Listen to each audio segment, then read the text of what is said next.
Benvenuti, oggi con Borghi d'Italia vi portiamo nel Lazio alla scoperta delle meraviglie di Tivoli. Il comune si trova a 235 metri sul livello del mare e conta circa 57.000 abitanti. La città di Tivoli è conosciuta nel mondo per Villa Adriana e Villa d'Este, beni inseriti nel patrimonio dell'UNESCO. Non aggiungo altro, iniziamo il nostro itinerario. A voi Tivoli!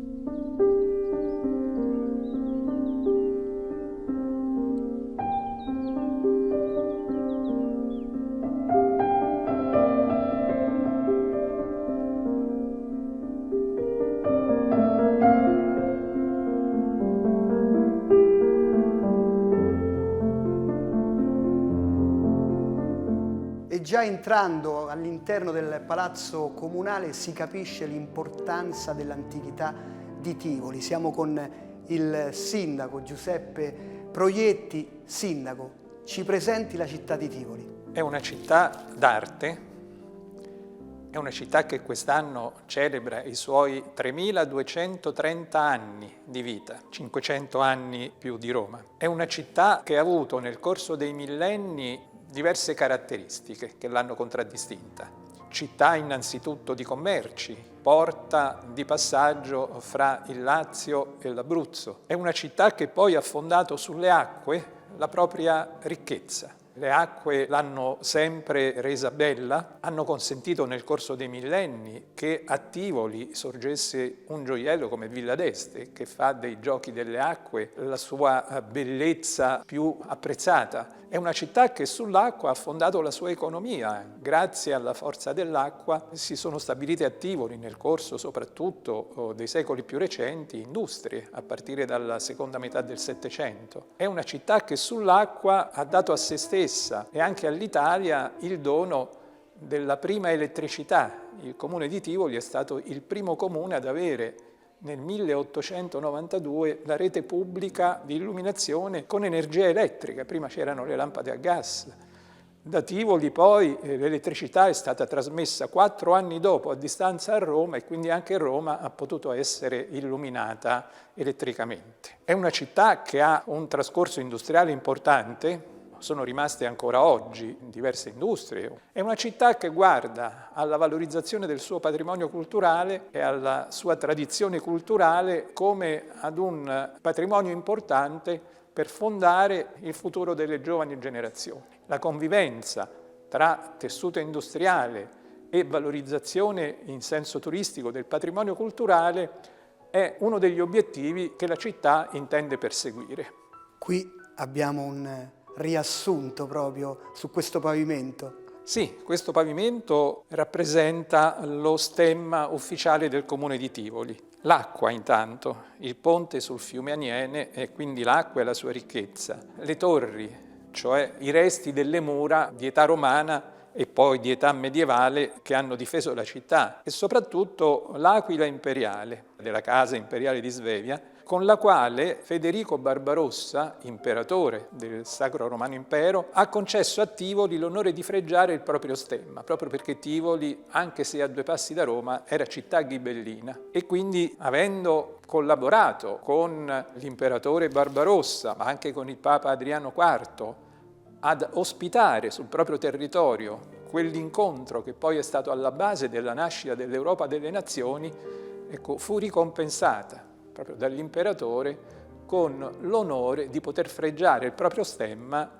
dell'Aquila imperiale. Di Tivoli parla Virgilio nell'Eneide, poi ci sono tanti personaggi collegati ai monumenti, Rocca Pia, Villa d'Este, Villa Adriana, veramente tantissimi grandi personaggi. Pensiamo anche che tra gli uni e gli altri a volte intercorrono millenni. Tra la Villa Adriana, che è la più grande villa di età romana esistente al mondo e che fu edificata proprio per volere dell'imperatore Adriano all'inizio del secondo secolo d.C. e che Adriano volle arricchire con dei monumenti che ricordassero quelli che lui aveva visitato ed ammirato nei suoi frequenti viaggi, soprattutto nell'Oriente Mediterraneo, nella parte orientale dell'Impero Romano. Villa Adriana è un sito UNESCO, patrimonio dell'umanità. e Villa d'Este. Tivoli ha 2 siti UNESCO, intercorrono 1300 anni. Ecco, a noi sembra quasi di parlare di avvenimenti e di monumenti coevi, e non è così. Anche Villa d'Este, che è stata voluta dal cardinale Ippolito d'Este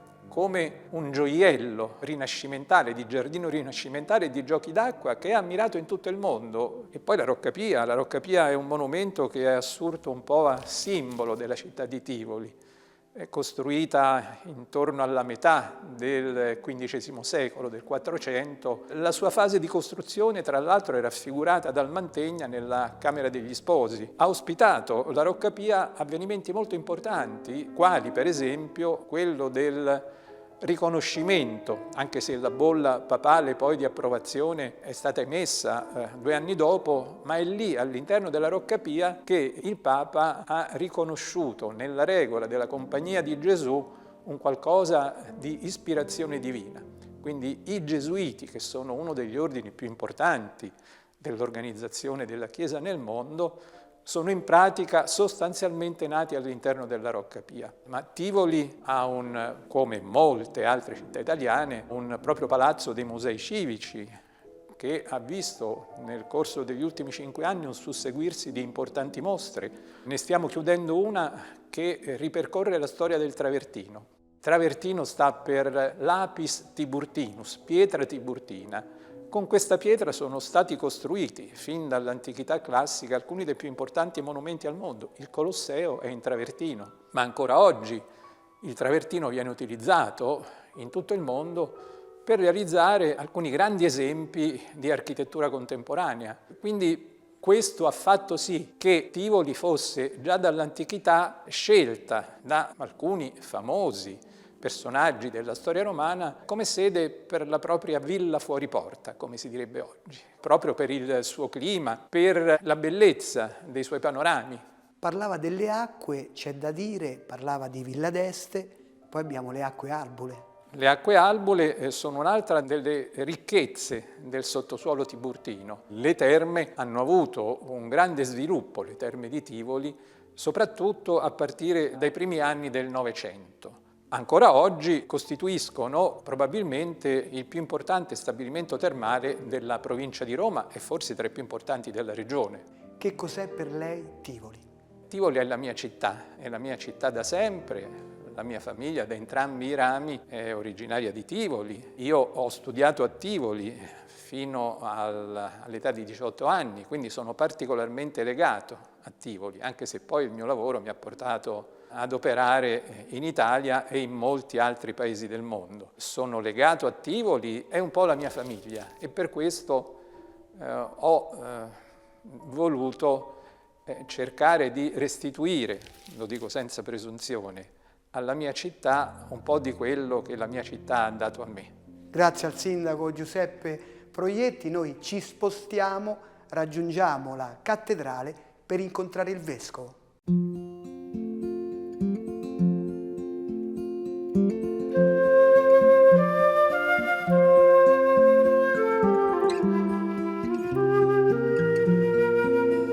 Siamo giunti all'incontro con il vescovo della diocesi di Tivoli e Palestrina all'interno della cattedrale di San Lorenzo.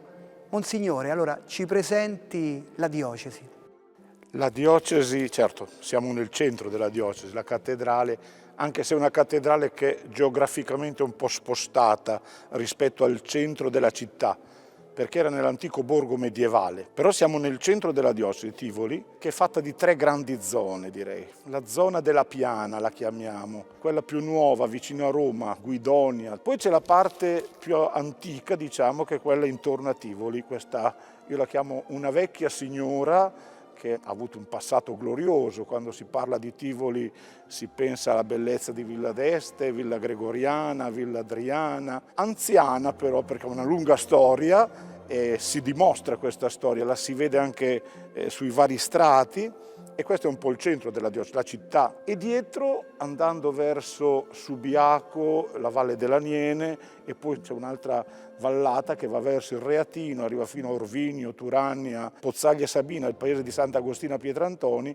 fatta di tanti paesetti di montagna molto ricchi di tradizione, di pietà popolare. Non a caso la cattedrale è intitolata a San Lorenzo, che è anche il patrono della diocesi. Sì, il patrono della diocesi, perché Tivoli si trova sulla via Tiburtina e all'inizio della via Tiburtina, al Verano, San Lorenzo fu martirizzato. Lorenzo, diacono di Papa Sisto II, martirizzato sotto la persecuzione di Valeriano, famoso per l'episodio del dai il denaro della Chiesa ai poveri, perché era il tesoriere della Chiesa di Roma. Dai a noi il tuo denaro, diceva Valeriano, e lui invece l'ha dato ai poveri il denaro, e poi ha portato i poveri, dice questi sono i tesori della Chiesa, e Valeriano decise poi di martirizzarlo.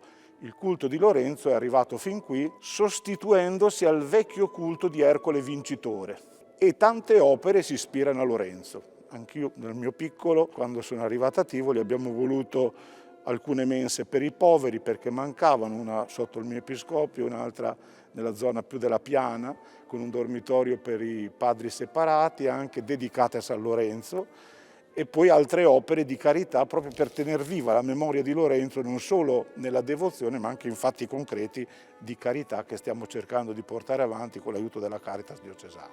Alle nostre spalle abbiamo un'icona a cui i tiburtini sono molto legati. Sì, è l'icona del Santissimo Salvatore, custodita qui, è del XII secolo, e la sera prima di Ferragosto parte per il tradizionale rito dell'inchinata. È un rito che ha le origini a Roma. In questi paesi la tradizione è arrivata e un po' tutti hanno l'inchinata, ma quella di Tivoli è speciale, raduna migliaia e migliaia di persone.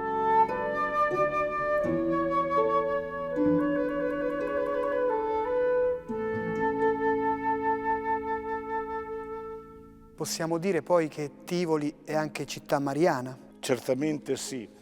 C'è una forte devozione alla Madonna, soprattutto venerata con il titolo di Madonna di Quintiliolo. C'è un piccolo santuario sulla cascata dell'Aniene, dall'altra parte della città, dove è custodita un'altra icona molto antica, anche questa del XII secolo, ritrovata su un colle della famiglia dei Quintili, di Quintilio Varo. Era un'icona nascosta sotto la terra nell'epoca della distruzione delle icone, fu ritrovata da dei contadini mentre aravano i campi e lì si è creata una grande devozione. Ogni anno scende in città, la prima domenica di maggio, una grande processione la porta in cattedrale e rimane 3 mesi qui, ripartendo poi la mattina della prima domenica d'agosto, alla mattina presto, alle 6, quasi di corsa se ne torna al santuario.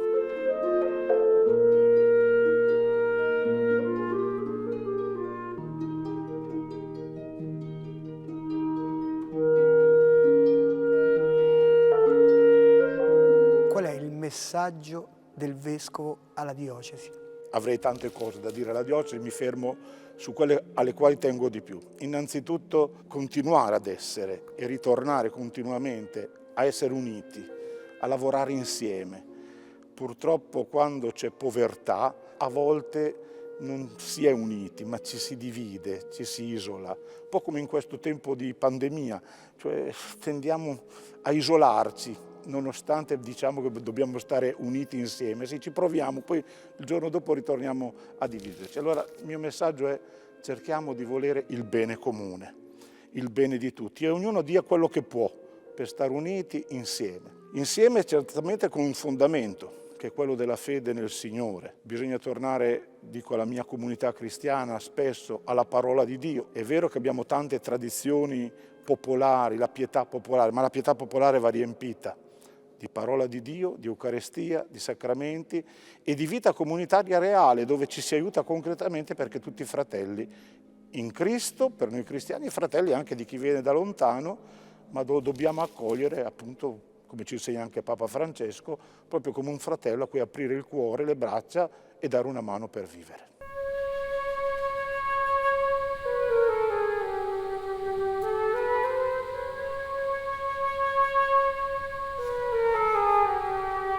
E con il direttore Giorgia Montesano, direttore del Parco Villa Gregoriana, scopriamo quest'altro gioiello di Tivoli. Qui siamo proprio nel cuore del parco. Sì, esatto, in realtà siamo proprio nel cuore di Tivoli, perché Tivoli partì proprio da questo posto. Questo è il luogo di fondazione. Alle tue spalle infatti c'è l'acropoli di Tivoli con i due bellissimi templi che raccontano di come questa gola fosse sede del sovrannaturale, quindi il mito aleggia alle tue spalle. C'è la Sibilla Albunea, una profetessa, quella che addirittura disse che l'impero romano sarebbe caduto per l'avvento di Gesù Cristo, e c'è Tiburno, il fondatore, da cui appunto il nome della città. Tibur è il luogo dove si vive accanto al fiume Aniene, che per secoli proprio dietro di te scrosciava riempiendo questa gola con i suoi balzi e con la sua violenza, attirando oltretutto schiere e schiere di viaggiatori, turisti, ma soprattutto artisti che si calavano con le corde pur di assistere a questo spettacolo naturale che testante il fiume scompare sotto i tuoi piedi, sotto ovviamente questa protezione sovrannaturale all'ombra della ratio romana, della costruzione per eccellenza di quella bellissima acropoli. Diciamo innanzitutto perché si chiama Villa Gregoriana. Questo dobbiamo ringraziare Papa Gregorio XVI, che nel 1831, una volta eletto, scelse di investire molti denari appunto dello Stato Pontificio in un'opera idraulica sensazionale che ha reso questa città famosa in tutto il mondo, non solo perché deviano il corso del fiume Aniene, quindi abbiamo una cascata artificiale che ad oggi è seconda in Italia dopo quella delle Marmore, ma prima al mondo per la produzione di energia idroelettrica, questa piccola città. E questo luogo, grazie appunto a un sistema di turbine innovativo, ha illuminato Roma nel 1892, trasmettendo corrente. Quindi non solo bella, anche utile. Ma che cos'è per lei Tivoli? Tivoli è la mia città.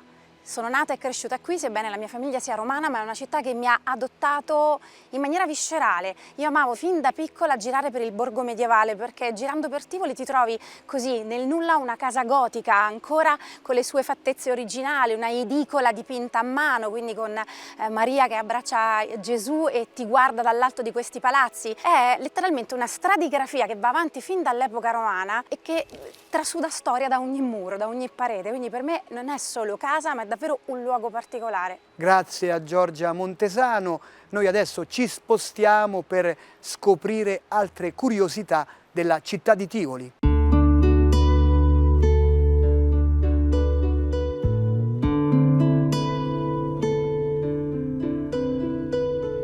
E a Tivoli anche l'itinerario del gusto merita interesse. Percorriamo questo itinerario con l'archeo-chef e fiduciaria dei Slow Food Tivoli e Valle dell'Aniene, Gabriella Cinelli. Innanzitutto, ecco, archeo-chef, che cosa significa? La ringrazio per questa domanda perché per me è molto importante. La triade mediterranea è alla base della dieta mediterranea e quindi studiare le nostre origini nel cibo è molto importante a Tivoli, che è così ricca, no, di rovine archeologiche e anche artistiche. A Villa Adriana chiaramente si mangiava del grano, si usava l'olio di oliva e si beveva un buon vino. Ecco, queste sono le tre caratteristiche della cucina antica. E qui possiamo proprio partire da tutti i prodotti tipici del territorio, guardando una pagnotta come si faceva un tempo, cotta nel forno a legna, fatta con i grani antichi. Pensate, proprio a fianco alla Villa Adriana c'è un'azienda che ricoltiva i grani antichi. Gli stessi grani sono stati utilizzati per fare dei tagliolini, che è un piatto, diciamo, fondamentale della cucina festiva, il pranzo della domenica, condito con un ragù alle rigaglie di pollo. Chi lo ha preparato questo piatto? Questo piatto, il nostro amico Enrico. Siamo qui in un'osteria selezionata da Slow Food e non poteva mancare perché è stato il piatto caratteristico di tutte le domeniche dei nostri genitori, dei nostri nonni. Abbiamo scelto anche un olio extravergine tiburtino. È importante sottolineare che Tivoli anche nell'antichità era molto famosa per le olive da mensa, oltre che per l'olio usato come condimento, e quindi abbiamo anche pensato di farvi notare come le olive da mensa oggi nel campo dell'archeocucina si possono riutilizzare con un patè molto ricco di erbe e sentori antichi. Qui ci sono dei ragazzi che hanno ricominciato a raccogliere le erbe spontanee, sono molto importanti anche per utilizzarli nella digeribilità dei legumi. Come voi sapete, la Valle dell'Aniene è molto ricca di legumi, abbiamo 7 ecotipi di legumi, tra cui il presidio Slow Food della fagiolina di Arzoli. Abbiamo il cionco Roccone, abbiamo il fagiolo Regina di Marano Equo, il fagiolone di Valle Pietra, le cappellette. Qui ve ne ho portati un po' di ecotipi perché per noi sono molto importanti. E poi proseguiamo con dei crostini con delle verdure e fagiolina. Da quest'altra parte abbiamo preparato i dolci. Qui torniamo nell'antica Roma e, come lei sa, il pangiallo, che è tipico di tutto il Lazio, qui a Tivoli è il re dei dolci natalizi. Si fa ancora come lo descrive Apicio nel De Reco Quinaria, con però una piccola aggiunta che ha origini rinascimentali. Infatti oggi nelle grandi, diciamo così, pasticcerie si aggiunge il cioccolato. Abbiamo anche portato le ciambellette di magro, si facevano sia col vino che senza il vino, con l'olio, con la farina, e qui la confettura di pizzutello. Purtroppo per il periodo non abbiamo il pizzutello che rappresenta appunto l'uva da tavola, divenuta quest'anno, ha avuto il riconoscimento Presidio Slow Food, e quindi abbiamo portato la confettura trasformata dalla coltivatrice storica che fa da portavoce alla comunità Slow Food del pizzutello, il miele, che è una caratteristica di tutti i dolci natalizi. Poi abbiamo portato anche la confettura di pera spadona. Poi abbiamo il giglietto. Eh sì, il giglietto di Palestrina, che oggi si chiama Giglietto di Palestrina e Castel San Pietro Romano, perché Slow Food Tivoli ha voluto che fosse nominato anche l'altro paesino che è sopra Preneste. Il giglietto è il dolce natalizio accanto al pangiallo per eccellenza delle tavole di Burtine, fino ad arrivare anche a Roma. Grazie a Gabriella Cinelli. Noi adesso continuiamo l'itinerario alla scoperta delle bellezze di Tivoli e andiamo a scoprire i due beni UNESCO, Villa d'Este e Villa Adriana.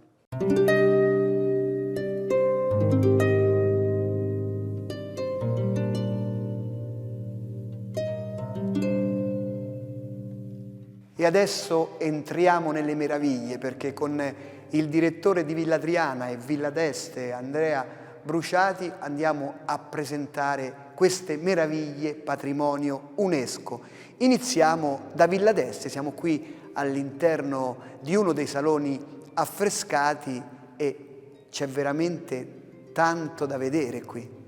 È tanto da vedere perché le ville nascono come luoghi di meraviglie, luoghi di piacere per gli aristocratici che appunto l'hanno concepite, nel caso del cardinale Ippolito II d'Este, e quindi nascono come luoghi dove il potere viene rappresentato attraverso l'immagine. Da questo punto di vista l'immagine quindi deve essere seducente, deve essere un'immagine immersiva, e sicuramente Villa d'Este e il suo giardino ha questo tipo di compito, ha questa funzione fondamentale per l'uomo del Rinascimento. E parlando degli ambienti interni, proprio in questo salone abbiamo Tivoli. Assolutamente, le ville lavorano e dialogano in maniera veramente osmotica con il territorio, perché quando si parla di ville, soprattutto di questo istituto, si parla di un contesto anche paesaggistico ed ambientale fondamentale, proprio perché la villa, per sua stessa natura, è qualcosa che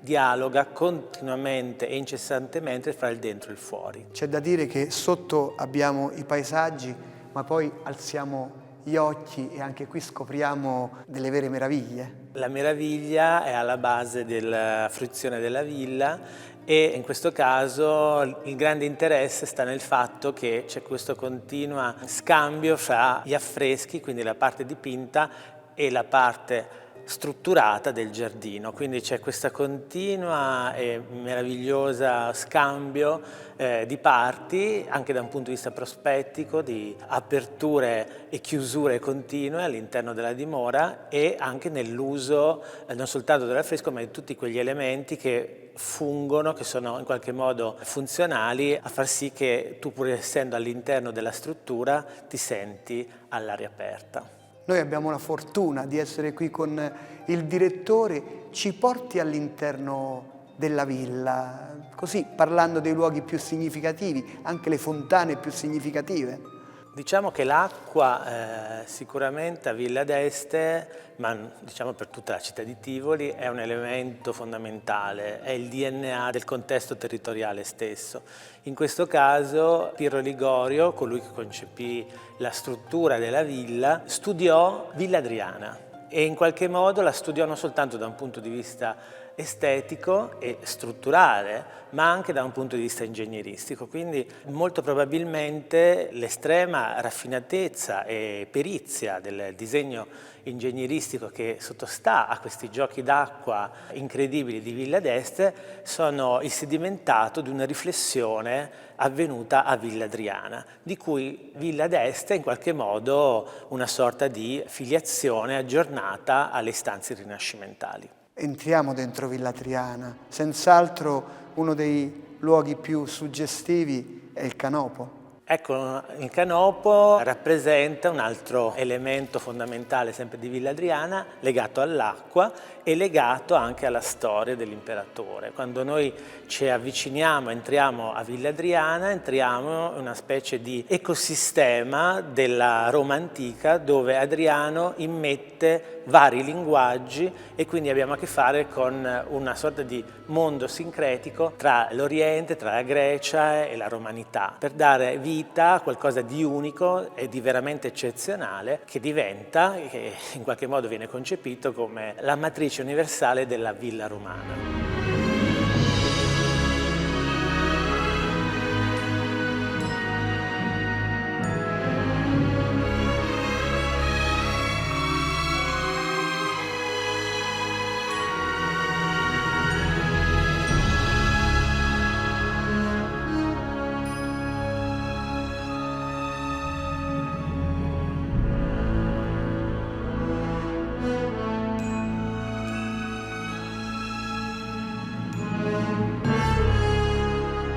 Anche lì abbiamo tanti luoghi come le Grandi Terme e poi altri siti all'interno. Diciamo che Villa Adriana ha dei punti focali, ma a mio avviso quello che il visitatore riuscirà a cogliere è proprio questa interezza, proprio questa dimensione legata da un lato ad un paesaggio immerso nell'uliveto e dall'altra invece la testimonianza dell'architettura e delle strutture veramente avveniristiche anche per l'epoca in cui Adriano concepì la villa. Ma che cosa significa ogni giorno venire a lavorare in questi luoghi?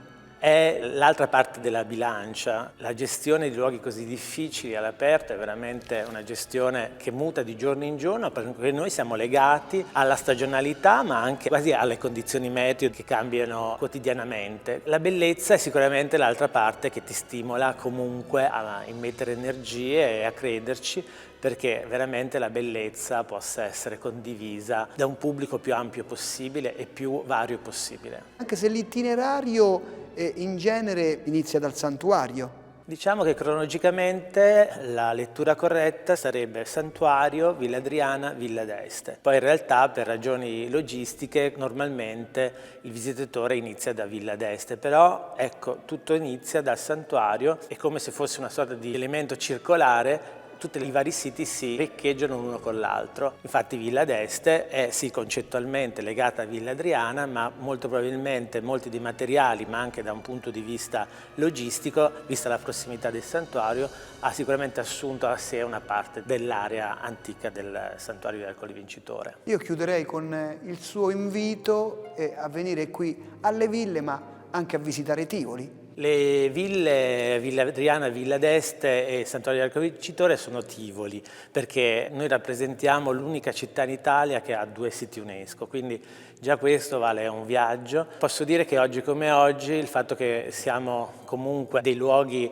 estroversi all'aperto fa sì che questo viaggio e questa esperienza sia anche in sicurezza ed è un motivo in più per poter godere della pace, della struttura, dell'arte in tutte le sue forme, perché quando noi entriamo in queste ville entriamo in una sorta di dimensione sinestetica dove tutto si riattiva e quindi credo che oggi come oggi serva proprio questo tipo di messaggio per il visitatore, quindi vi aspettiamo con veramente grande gioia. Grazie al direttore Andrea Bruciati, noi vi salutiamo qui da Villa d'Este, ma vi ricordiamo, abbiamo parlato di Villa Adriana, abbiamo parlato del santuario di Ercole Vincitore e abbiamo presentato la città di Tivoli. Per tutti gli approfondimenti potete consultare il nostro sito tv2000.it/Borghi d'Italia. Buone passeggiate a Tivoli e mi raccomando, viaggiate in sicurezza. Ciao!